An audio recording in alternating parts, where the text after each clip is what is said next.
এজন্য আমার প্রাণের ভাইরা অনুপরিমাণের এমন দাম আল্লাহর হাবিব বলেন কোন বান্দা যদি দুনিয়ার জমিন থেকে অনুপরিমাণ ঈমান নিয়ে যায় ওগো মালিক আল্লাহ তাআলা ওই বান্দাটারই এই দুনিয়ার 10টা দুনিয়ার সমান একটা জান্নাত দান করবে সুবহানাল্লাহ। অনেকে কি বলে এই দুনিয়ার 10 সমান দান করবো অত বড় কি করব? যারা ঢাকা শহরে 200-100 বাড়ি আছে এর জিজ্ঞাসা করি কি করবো এরা অত বাড়ি না, এর উত্তর পাইবেন। মানুষের চাহিদার শেষ নাই। আর পরকাল তেমন এক পরকাল সাইবর পাইব চাইব সেটা শুধু ইমানদারের জন্য ছোট ইমান। এজন্য ভাইরা এই পৃথিবীর জমিনে যত রকমের জ্বর আসুক না কেন একটা মুহূর্তের জন্য ইমান ছাড়া যাবে না। ছাড়া যাবে না ইমান বড় দামি জিনিস। ইমানদার কাউকে ভালোবাসতো আল্লাহর জন্যই বাসে, দুশমনি করলো আল্লাহর জন্যই করে। রাসূল বলেন মান আহাব্বা লিল্লাহি ওয়া আবগাদা লিল্লাহি ওয়া মানাআ লিল্লাহি ওয়া আতা লিল্লাহি ফাকাদ ইসতাকমালাল ঈমান। আল্লাহর হাবিব বলেন ও আমার সাহাবীরা শুনো, যদি কোনো বান্দা একজন আরেকজনকে ভালোবাসি সেটা হবে আল্লাহর জন্য, একজন আরেকজনের সাথে আবগাদা লিল্লাহ দুশমনি করবে অপছন্দ করবে সেটাও হবে আল্লাহর জন্য। ওয়া আতা লিল্লাহ কোন বান্দা আরেকজন বান্দাকে দান করবে সাহায্য করবে সেটাও আল্লাহর জন্য। ওমান আলিল্লাহ সাহাবীরা রে দান থেকে বিরত থাকবে সাহায্য থেকে বিরত থাকবে সেটাও হবে আল্লাহর জন্য। আল্লাহর হাবিব বলেন ফাকাদ ইসতাকমালাল ঈমান, ওই বান্দাটা ঈমানের পরিপূর্ণতা হাসিল করছে সুবহানাল্লাহ। সেজন্য আমার ভাইরা ঈমান বড় দামি জিনিস, ঈমান বড় দামি জিনিস। এই ঈমান যার ভিতরে আছে শয়তান তাকে ধোঁকা দিবে, শয়তান তারে ধোঁকা দিবে বিভিন্ন পন্থায়। আমার প্রাণের ভাইয়েরা ঈমানদার হোক চৌকান্না থাকতে হবে, জোরে বলেন ঠিক কিনা? ঈমান কেমন দামি শুনে একটা ঘটনা মনে করালাই। গভীর রজনীতে আলী রাদিয়াল্লাহু আনহু ঘুমায় আছে, হঠাৎ করে তিনি স্বপ্নে দেখেন তিনি কোথায় যেন রওনা করলেন। আল্লাহু আকবার। এমন সময় কিছু দূর যেতে না যেতে জবরদস্ত একটা মহিলা সামনে দাঁড়াইছে, কো আলী রে বহুদিন তোমার পাই না, শুধু খুঁজি, আজকে বাজার সারাসারি নাই। আপনি কে রাখছেন? তুমি আমার চিন্তা না। জবরদস্ত মহিলা। আর তো টেনশন পড়ে গেছে। আল্লাহু আকবার। মহিলার তো সমস্যা, যারা বেশি কিছু করো জানা দৌড়ো জানা শোনো জানা মুসিবতে পড়ে গেছে। অমনি করে ডান পাশে তাকায়া দেখি 5 জন সুদর্শন যুবক চলে আসতে। আলীর একটা সাহস বাড়ছে। আলীর আয়েশা গো ও গলি কি হয়েছে বলো না? আলী বলে দেখো না এই মহিলাটার আমি চিনি না, সে নাকি আজকে আমার ইজ্জত খানি করবে। বলো কি বইলই? এরা 5 জন আর আলী একজন, কয়জন হইছে? 6 জনে মিল্লা মহিলা লোকে দাও পাল্টা আঘাত। আলী কো রাসূল এই মহিলারে অনুপরিমাণ একটা কদম লইতে পারছি না। এমনি করে মুসিবতে পড়ে বড় পেরেশান অবস্থায় আল্লাহর কাছে দোয়া করে, প্রভু গো তুমি সারা তো আমার কেউ একটু ব্যবস্থা করো না। অমনি করে ধন চাইলো বাম দিকে 30 জন যুবক। সুবহানাল্লাহ বলেন। কয়জন? 30 জন। আর এখানে কয়জন? 6 জন মিলে তো কয়জন? 36 জন যুবক। সুবহানাল্লাহ। এমন 36 জন যুবক মিলে ওই মহিলার সঙ্গে দাওয়া পাল্টা গান শুরু হয়ে গেল। আল্লাহু আকবার বলে আরে 36 জন মিলা মহিলার একটা কদম নড়াইতে পারলাম না। আলী গাছকা আর বাঁচার কোনো উপায় নেই। বলুন তো ইমানদার যখন মুসিবতে পড়ে সাকার দ্বারা, যেটা বলেন না কার দ্বারা চাইব? ইউনূস পয়গম্বর মাছের পেটে চলে গেলেন। অমনি করে দেখা যায় ইউনূস পয়গম্বর যে মাঠের পেটে মাছের পেটে ছিল, আল্লাহ বলেন মাছ রে, আমি আল্লাহ তাআলা আমার বন্ধুকে তোমার পেটের মধ্যে আমানত রাখলাম, খাবার নয়। আল্লাহ তাআলা মাছের পেটটা আয়নার মতো বানায়া দিয়েছেন। এই মাছটা সমুদ্রের গভীরে দৌড়াদৌড়ি করে কিছুদিন পরে গভীর নিচে চলে গেলেন। ইউনূস পয়গম্বর বলেন আমি শুনি এমন মধুমাখা আওয়াজ আমার জিন্দেগিতে আর কোনোদিন শুনি নাই। কোথায় থেকে এত আওয়াজ হয়, এত মধুর আওয়াজ কোথায় থেকে আসে? অমনি করে জিবরাইল এসে বলেন ইয়া রাসূলুল্লাহ, ইয়া ইউনূস পয়গম্বর কি চাই, কেন আপনি এত হতভম্ব হয়ে গেলেন, আশ্চর্যজনিত হয়ে গেলেন? ইউনূস পয়গম্বর বলেন জিবরাইল রে, অনেক দিন ধরে পানির নিচে আছে কিন্তু এত মধুর আওয়াজ আর কোনোদিন শুনলাম না। এগুলা কিসের আওয়াজ? জিবরাইল বলেন ওগো পয়গম্বর, এটা টনটনার শনশন আওয়াজ নয়, এই আওয়াজগুলো হলো পানির নিচের বালু কণাগুলা, পাথরের কানকন গলা মহান আল্লাহ তাআলার জিকির করে সুবহানাল্লাহ। ইউনূস পয়গম্বর এমন চিন্তা করলো, আল্লাহ তাআলা আপনি আমারে বানাইছেন আপনার ইবাদত করার জন্য, পাথর আপনি ইবাদতের জন্য বানাই নাই, বালু বলার আপনি ইবাদতের জন্য বানাই নাই, তারপরও তারা আপনার জিকির করে আর আমি গাফেল হইয়া বসে আছি মানুষ হইয়া। ইউনূস পয়গম্বর বলতে শুরু করলো লা ইলাহা ইল্লা আনতা সুবহানাকা ইন্নী কুনতু মিনাজ জালিমিন। আল্লাহ সুবহানাকা, আপনি তো মহান সত্তা, পবিত্র সত্তা, আর আমি হইলাম জালিম। আমি কি লা ইলাহা ইল্লা আনতা, আপনাদের কেউ নাই, আর আমি হলাম কি মিনাজ জালিমিন, আমি জালিমদের অন্তর্ভুক্ত, আমি জালিম। আল্লাহ বেলা বারংবার দোয়া করতেছে, জিকির করতেছে। এমনি আল্লাহ বলেন ফাস্তাজাবনা লাহু, আমি আল্লাহ তাআলা ইউনূসের ডাকের সাড়া দিলাম। ওয়ানাজাইনাহু মিনাল গাম্মি, আমি আল্লাহ মিনাল গাম্মি, ইউনূসকে অন্ধকার থেকে আমি আল্লাহ তাআলা উদ্ধার করিলাম। সুবহানাল্লাহ।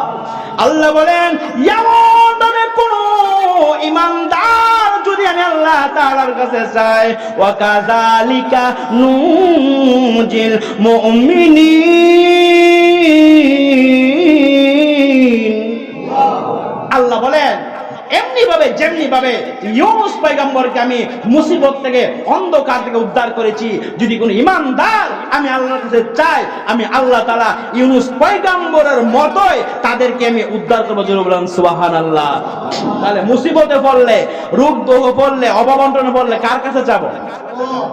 কারণ আল্লাহ একমাত্র দিলে দিতে পারলে খুশি হয়, চাইলে খুশি হয়। পৃথিবীর এমন কোন একটা প্রাণী পাবেন না যে চাইলে খুশি হয়। খুশি কোন প্রাণী, মানুষ তো কোন প্রাণী চাইলে খুশি হয় না, আল্লাহ ছাড়া। কারণ আল্লাহর চাহিদা নাই, আল্লাহকে ঘুমান লাগে, আল্লাহর খাওয়ান লাগে, সেজন্য আল্লাহর প্রয়োজন নাই, দিতে পারলে খুশি লাগে।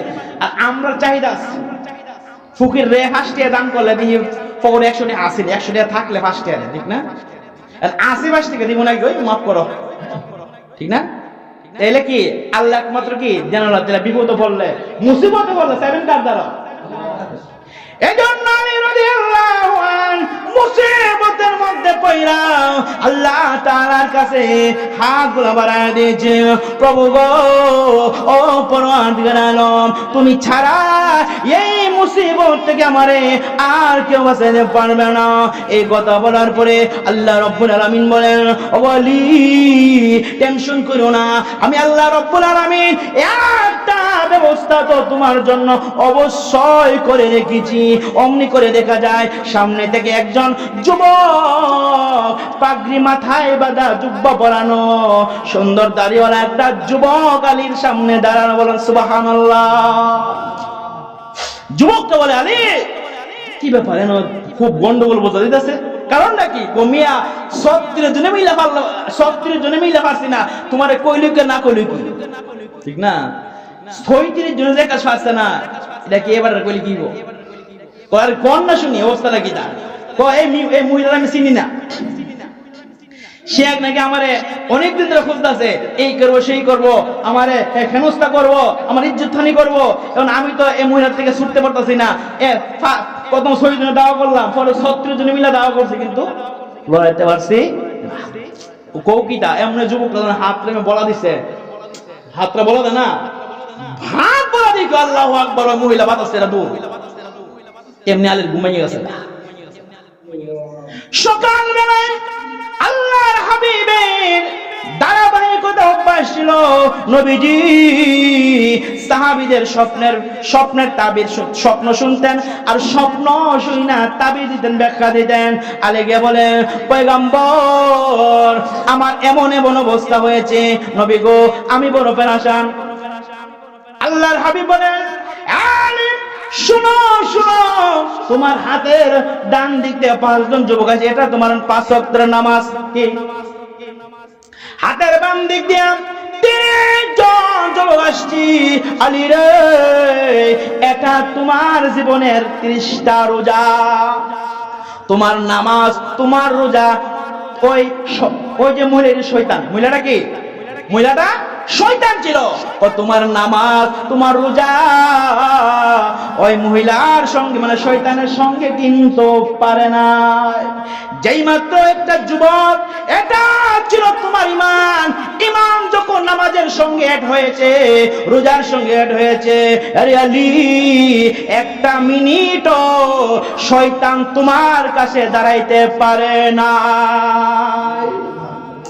তাহলে ইমানের বড় দাম, সেজন্য আল্লাহ বলেন, ইন্নাল্লাযীনা আমানু ওয়া আমিলুস সলিহাত, নিশ্চয় যারা ঈমান এনেছে, ঈমান আনয়ন করার পরে, কানাত লাহুম, ঈমান আনয়ন করার পরে, ওয়া আমিলুস সলিহাত, তারা নেক আমল করে। যে কি আমল? কি আমল? নেক আমল। নেক আমল কোনটা? নেক আমল তো আপনি আমার মানে ইচ্ছা মতো না। আল্লাহ বলেন, ওয়ামা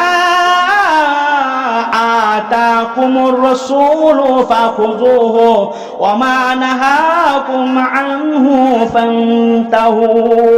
আল্লাহ বলেন সূরা আসরের 7 নম্বর আয়াতের অংশে আল্লাহ বলেন যে নেক আমল ওইটা যেটা আমার নবী বলছেন। সুবহানাল্লাহ বলেন, আমার নবীর জীবনে যা তোমাদেরকে দিয়েছেন, হ্যাঁ সেটা ধরো, যেটা ছাড়তে বলেছেন ছেড়ে দাও, তাহলে তোমাদের জীবনের সমস্ত আমল তোমার নেক আমল হয়ে যাবে। সেটা ওয়াশরুম হলো নেক আমল, কারণ রাসূলের তরিকা। সেটা বাজারে গেছেন, সেটাও নেক আমল, কেন?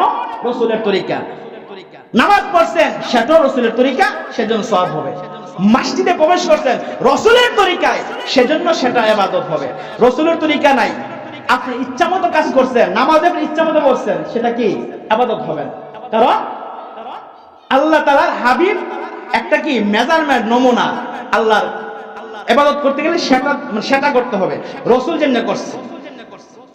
আল্লাহ বলেন, এমন ভাবে খোঁজা বান্দা যখন নেক আমল করে, আমি আল্লাহ কানাত লাহুম, তাদের জন্য রেখে দিয়েছি জান্নাতুল ফিরদাউসি নুজুলা।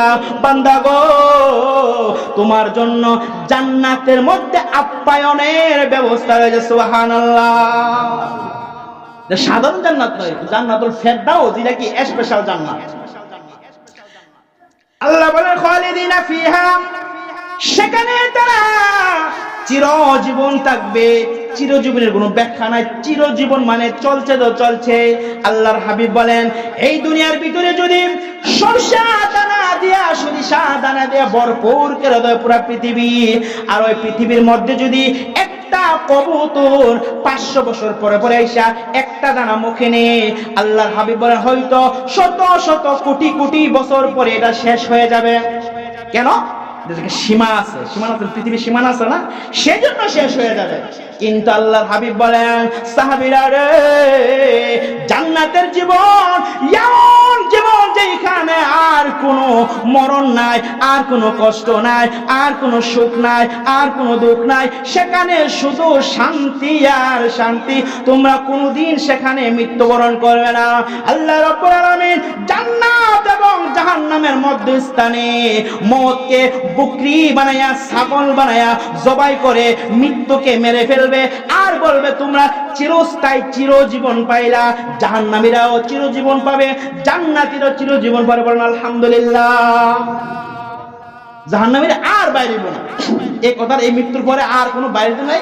সেখানে কি লা ইয়ামুতু ফিহা ওয়া লা ইয়াহয়া, এখানে তারা মরবে না, বাঁচবে না। তাদেরকে কি পিটানো হবে, শাস্তি, কিন্তু তারা মরতো না আবার বাঁচতো না।